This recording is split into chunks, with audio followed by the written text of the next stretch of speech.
পথ আটকেছো কেন? আমার যেতে দাও। আরে দিদি, আপনি ভয় পাবেন না। আপনি আমাকে দেখে ভয় পাচ্ছেন কেন? আপনি অনেকক্ষণ থেকে আমাকে ফলো করছেন কেন? ফলো করছি তার কারণ আছে ম্যাডাম। দিনকাল তো একদম ভালো নয়। কয়েকটা জানোয়ার অন্য পশুর মতো ঘুরে বেড়াচ্ছে চারিদিকে। ওদের জন্য তো 5 বছরের বাচ্চাও সুরক্ষিত নয় আমাদের সমাজে। ওই জানোয়ারগুলোর জন্য আমাদের পুরুষ জাতির নাম বদনাম হয়ে যাচ্ছে। কোনো মেয়ে আজ আমাদেরকে আর বিশ্বাস করে না।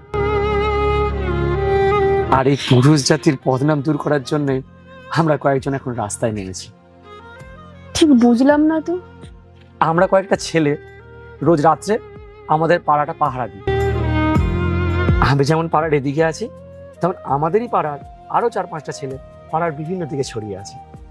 আমাদের তো খুব বেশি ক্ষমতা নেই ম্যাডাম, তাই যতটুকু ক্ষমতা আছে ততটুকু দিয়ে আমাদের পাড়াটাকে আমরা সুরক্ষিত করার চেষ্টা করছি, যাতে রাত্রে সুরক্ষিতভাবে মেয়েরা আমাদের পাড়ার ভিতর দিয়ে যাতায়াত করতে পারে। চলুন ম্যাডাম, আপনাকে আপনার বাড়ি পর্যন্ত ছেড়ে দিয়ে আসি। ভয় পাবেন না, আমারও বাড়িতে মা আছে, বোন আছে, বউ আছে।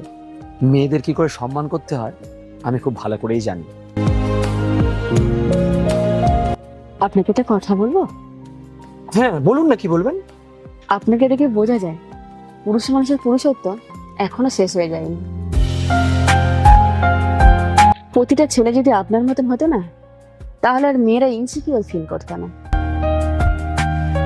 চলুন ম্যাডাম, অনেক রাত হয়ে গেল, আসুন। হ্যাঁ চলুন।